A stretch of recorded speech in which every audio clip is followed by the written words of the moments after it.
2024 என்ற வழக்கு இன்று மாண்புமிகு நீதிபதி பாரத சக்கரவர்த்தி அவர்கள் முன்பு விசாரணைக்கு வந்தது. அந்த வழக்கில் குறிப்பா நம்ம செய்யக்கூடிய விஷயம் தொழில் தகராறு சட்டம் 1947 பிரிவு 9A-ன் கீழ் எந்த ஒரு பணிநிலைமைகளில் மாற்றம் கொண்டு வர வேண்டும் என்று சொன்னால் 7 நாட்களுக்கு முன்பாக பதிவு செய்துள்ள சங்கங்களுக்கு தொழிற்சங்கங்களுக்கு கடிதம் அளித்த பிறகு அவர்களோடு பேச்சுவார்த்தை நடத்திய பிறகு அவருடைய கருத்தை கேட்ட பிறகு அதை அமல்படுத்த வேண்டும். இது 9A பிரிவுக்கு புறமாக இருக்கிறது. அரசியலமைப்பு சட்டம் 21க்கு உயிர் வாழக்கூடிய உரிமைக்கு புறமானதாக இருக்கிறது. அதிலும் குறிப்பாக ஆங்கிலேய காலனிய சட்டங்கள் ஒருத்தர் தப்பு செஞ்சா ஓடி தள்ளிக்கணும், ஊதியம் வச்சுக்கணும். அந்த பீரியடுக்கு டாஸ்மாக் நிர்வாகம் போது ஏன் போது புதிய கவர்மெண்ட் வேண்டிய விஷயம் இருக்கு. அதுக்கு முன்னாடி ஆதரவு கேட்ட உடனே SC/ST பணியாளர் சங்கம் டாஸ்மாக் சங்கம் உடனே ஆதரவு கொடுத்து ஒரு அறிக்கை வெளியிட்டாங்க.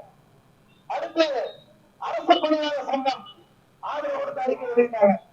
அண்ணா தொழிற்சங்க பேரை கலந்துக்கிறோம், ஆதரவு கொடுக்கிறோம், என்ன பண்ணணும்னு கேட்டாங்க. இதான் ரொம்ப முக்கியமான எந்த சங்கம் நடக்குது, யாருக்கு பேர் கிடைக்கும், என்ன பண்ணுவாங்கன்றதை தாண்டி யாரு பாதிக்கப்படுறாங்கன்றதை ஒட்டி சேரக்கூடிய ஒற்றுமை என்பது இருக்குன்னா இந்த இடத்துல தமிழ்நாடு டாஸ்மாக் விற்பனையாளர் சங்கம், அண்ணா தொழிற்சங்க பேரவைக்கு, அரசு பணியாளர் சங்கத்திற்கு, SC/ST டாஸ்மாக் சங்கத்திற்கு நாங்கள் வாழ்த்துக்களையும் நன்றிகளையும் சொல்ல கடமைப்பட்டிருக்கிறோம்.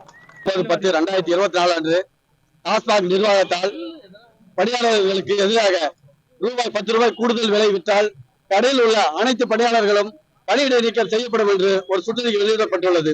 அந்த சுற்றறிக்கையை எதிர்த்து தமிழ்நாடு டாஸ்மாக் விற்பனையாளர் நலச்சங்கம் இது முழுக்க ஊழியர்களுக்கு எதிரான சுற்றறிக்கை என்று அந்த சுற்றறிக்கை எதிர்த்து இன்று ஆர்ப்பாட்டம் நடத்தப்பட்டுள்ளது. அது மட்டுமில்லாமல் சென்னை உயர்நீதிமன்றத்திலே இந்த வழக்கை எதிர்த்து இன்று வழக்கு தொடுக்கப்பட்டது. அந்த வழக்கு இன்று விசாரணைக்கு வந்துள்ளது.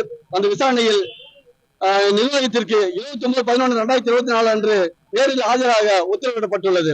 அது மட்டுமில்லாமல் டாஸ்மாக் ஊழியர்களாக டாஸ்மாக் பணியாளர்களுக்கு 20 ஆண்டுகளுக்கு மேல் பணியாற்றக்கூடிய பணியாளர்களை எங்களுக்கு பணி நிரந்தரம் இல்லை, காலமுறை ஊதியம் இல்லை, குறைந்தபட்ச சம்பளமாக 9,000 உதவி விற்பனையாளர்களுக்கும் விற்பனையாளருக்கு 10,000 ரூபாயும் வேட்பாளர்களுக்கு 11 ரூபாயும் சம்பளமாக வழங்கப்பட்டுள்ளது. இது முழுக்க தொழிலாளர்களுக்கு விரோதமான சட்டம் விரோத போக்கில் நடந்து கொண்டிருக்கிறது. இதை எதிர்த்து தமிழ்நாடு டாஸ்மாக் விற்பனையாளர் நலச்சங்கம் எங்களது கோரிக்கைகள் வெல்லும் வரை தொடர்ந்து போராடி கொண்டிருப்போம், போராட்டம் நடைபெறும் என்பதை தெரிவித்துக் கொள்கிறோம். அது மட்டும் இல்லாமல் அடிப்படை வசதிகளான குடிநீர் வசதி கிடையாது, கழிவறை வசதி கிடையாது, வாரிசு வேலை கிடையாது போன்ற எண்ணற்ற துன்பங்களில் தினந்தோறும் சமூக விரோதிகளால் தாக்கப்பட்டோம். அசிங்கமான வார்த்தைகளை ஒவ்வொரு நாளும் கேட்டுக்கொண்டும் பணியாற்றிக் கொண்டிருக்கின்றோம். இதனுடைய சூழ்நிலைகளை தடுக்கப்பட்டு எங்களுக்கும் சமுதாயத்தில் ஒரு நியாயமான ஒரு மரியாதைக்குரிய வேலையாக ஆகும் வரை நாங்கள் தொடர்ந்து எங்களது கோரிக்கைகள் வெல்லும் வரை போராடுவோம் என்பதை தெரிவித்துக் கொள்கிறோம். நன்றி, வணக்கம்.